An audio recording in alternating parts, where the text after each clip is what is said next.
안녕하세요, 애국 시청자 여러분. 오늘 영상을 시작하기 전 구독과 좋아요 부탁드립니다. 여러분의 응원이 진실을 알리는 큰 힘이 됩니다. 여러분, 오늘 저는 충격적인 사실 하나를 알려드리려고 합니다. 누구도 말하지 않는, 그러나 우리가 반드시 알아야 할 진실입니다. 서울 한복판, 그것도 대통령실에서 불과 1km 거리에 있는 땅이 중국 정부 소유가 됐다는 사실 알고 계셨나요? 제가 처음 이 소식을 들었을 때는 거짓말이라고 생각했습니다. 그런데 직접 확인해보니 충격적이게도 사실이었어요. 어떻게 이런 일이 가능한 걸까요? 299억이라는 거금을 들여 중국 정부가 우리나라 심장부의 땅을 사들인 이유는 뭘까요? 그들이 말하는 공무용지란 대체 무슨 용도일까요? 그리고 왜 6년 동안 이 땅은 아무런 개발 없이 방치된 채로 있을까요? 더 충격적인 건 여의도 면적의 7배에 달하는 우리 땅이 이미 중국인 소유라는 사실입니다. 우리나라 법은 이를 어떻게 허용하고 있는 걸까요? 오늘 함께 그 진실을 파헤쳐 보겠습니다. 저는 지난주 한 제보를 받았습니다. 용산 한복판에 중국 정부 소유의 부지가 있다는 겁니다. 처음에는 설마 그런 게 가능할까? 생각했죠. 그래서 직접 확인해 봤습니다. 결과는 충격적이었습니다. 용산구 한남동에 위치한 부지는 실제로 중국 정부 소유였어요. 그것도 대통령실에서 불과 1km 거리에 말입니다. 여러분, 이게 말이 됩니까? 우리나라 심장부, 그것도 국가 안보의 핵심 지역에 외국 정부가 땅을 소유하고 있다니요. 이 땅은 원래 개인 소유였습니다. 그런데 어느 순간 중국 정부가 매입했더군요. 어떻게 이런 일이 가능했을까요? 우리 법에는 외국인도 토지를 살 수 있게 되어 있습니다. 하지만 이건 단순한 외국인의 부동산 투자가 아닙니다. 외국 정부가 우리 수도 한복판, 그것도 보안이 중요한 지역의 땅을 사들인 거죠. 이 부지가 왜 중요한지 아십니까? 위치를 보면 답이 나옵니다. 이 땅은 대통령실과 가깝고 미국 대사관도 근처에 있습니다. 게다가 GTX 노선까지 지나가는 교통의 요지입니다. 남산타워가 내려다 보이는 전망 좋은 곳이기도 하고요. 하지만 단순히 좋은 위치라서 산 게 아닐 겁니다. 저는 이것이 전략적 목적이 있다고 봅니다. 이 지역은 한국의 정치, 외교의 중심지니까요. 여기서 무슨 일이 벌어진다면 우리 국가 안보에 직접적인 영향을 미칠 수 있습니다. 중국 측은 공무용지라고 설명합니다. 대체 어떤 공무를 위한 건지 구체적인 설명은 없더군요. 이런 모호한 설명만으로 납득할 수 있을까요? 저는 절대 그럴 수 없다고 생각합니다. 여러분, 더 놀라운 사실이 있습니다. 현재 중국인이 보유한 한국 땅의 규모가 얼마인지 아십니까? 여의도 면적의 7배가 넘습니다. 그것도 공식 집계된 것만 그렇습니다. 실제로는 더 많을 수도 있죠. 특히 충격적인 통계 하나를 말씀드리겠습니다. 지난해 2024년 외국인 부동산 매입 중 무려 64.9%가 중국인인 것으로 집계됐습니다. 법원 등기정보광장의 공식 통계입니다. 이게 무슨 뜻일까요? 외국인이 사들이는 우리 땅. 10필지 중 6.5필지가 중국인 손에 들어가고 있다는 뜻입니다. 이 추세라면 앞으로 5년, 10년 후엔 어떻게 될까요? 생각만 해도 아찔합니다. 반면에 우리 한국인들은 중국에 가서 땅을 살 수 있을까요? 불가능합니다. 중국은 외국인의 토지 소유를 엄격히 제한하고 있습니다. 한국인이 중국에서 토지를 구매하려면 최소 1년 이상 중국에 거주해야 하고 그것도 아주 까다로운 조건을 충족해야만 가능합니다. 이게 공정한가요? 그들은 우리 땅을 마음대로 살 수 있는데 우리는 그들의 땅을 살 수 없다니요.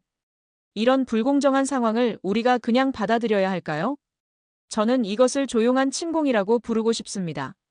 전쟁이나 무력 충돌 없이 법적인 절차를 통해 우리 국토를 조금씩 차지해가는 전략이니까요. 역사를 보면 땅의 중요성은 아무리 강조해도 지나치지 않습니다.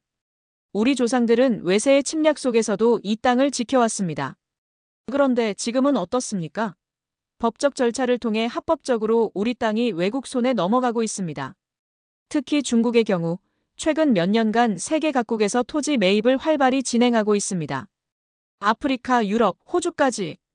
그리고 이제는 한국입니다. 이것이 단순한 부동산 투자일까요?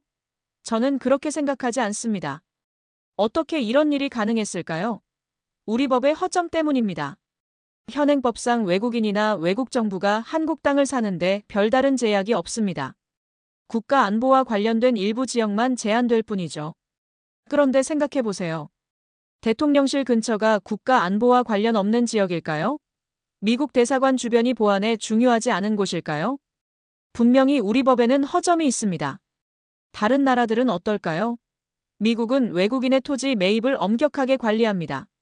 특히 군사시설이나 주요 정부기관 주변은 더욱 그렇죠. 일본도 국가 안보와 관련된 지역의 토지 매매를 철저히 감시합니다. 우리도 이제는 이런 제도를 도입할 때가 되지 않았을까요? 여러분, 이 사실을 많은 분들이 모르고 계십니다. 뉴스에서도 크게 다루지 않더군요. 왜 그럴까요? 외교적 마찰을 우려해서일까요? 아니면 부동산 시장에 미칠 영향 때문일까요? 어떤 이유든 국민들은 진실을 알 권리가 있습니다. 우리 땅이 외국 정부 소유가 되고 있다는 사실을요. 그것도 국가 안보의 핵심 지역에서 말입니다. 저는 이 사실을 여러분께 알려드리는 것이 의무라고 생각했습니다. 우리 모두가 이 문제의 심각성을 인식해야 합니다. 그래야 변화를 이끌어낼 수 있으니까요. 여러분, 이 땅은 우리가 후손들에게 물려줘야 할 소중한 자산입니다. 우리 조상들이 목숨 바쳐 지켜온 국토입니다. 그런데 지금 이 땅이 조금씩 남의 손에 넘어가고 있습니다. 법을 개정해야 합니다. 국가 안보와 관련된 지역의 토지는 외국인이나 외국 정부가 소유할 수 없도록 해야 합니다. 또한 토지 거래의 투명성을 높여야 합니다. 누가 어떤 목적으로 우리 땅을 사들이는지 국민들이 알 수 있어야 하죠. 정부는 이 문제를 더 이상 방치해선 안 됩니다. 국토는 국가의 근간입니다. 이것을 지키는 것은 정부의 가장 기본적인 의무입니다. 그렇다면 우리는 무엇을 할 수 있을까요? 우선 이 문제에 대한 인식을 높여야 합니다. 이 영상을 주변 사람들에게 알리고 SNS에 공유하세요. 더 많은 사람들이 이 사실을 알아야 합니다. 또한 국회의원들에게 연락하세요. 법 개정의 필요성을 알리고 행동을 촉구하세요. 국민들의 목소리가 모이면 변화를 이끌어낼 수 있습니다. 마지막으로 부동산 거래 시 주의하세요. 여러분의 땅이 어디로 흘러갈지 모릅니다. 가능하다면 한국인에게 팔아서 우리 땅이 우리 손에 남아있도록 해주세요. 오늘 저는 충격적인 사실을 여러분과 공유했습니다. 서울 한복판 대통령실 근처의 땅이 중국 정부 소유가 됐다는 사실을요. 이것은 단순한 부동산 거래가 아닙니다. 국가 안보와 직결된 심각한 문제입니다. 우리의 소중한 국토가 조금씩 남의 손에 넘어가고 있습니다. 이대로 두면 우리 후손들에게 어떤 나라를 물려주게 될까요? 이 땅을 지킬 사람은 바로 우리입니다. 관심을 갖고 목소리를 내고 행동에 나서야 합니다. 그것이 우리 세대의 책임이자 의무입니다. 여러분의 관심과 행동이 우리 국토를 지키는 첫걸음입니다. 이 영상이 많은 분들에게 전해져서 변화의 시작이 되기를 바랍니다. 우리 모두의 미래를 위해 지금 바로 구독과 좋아요, 알림 설정 눌러주세요. 그리고 주변 분들에게도 이 영상을 공유해주세요. 여러분의 작은 실천이 대한민국을 지키는 큰 힘이 됩니다. 다음 영상에서 더 중요한 진실을 들고 찾아뵙겠습니다. 감사합니다.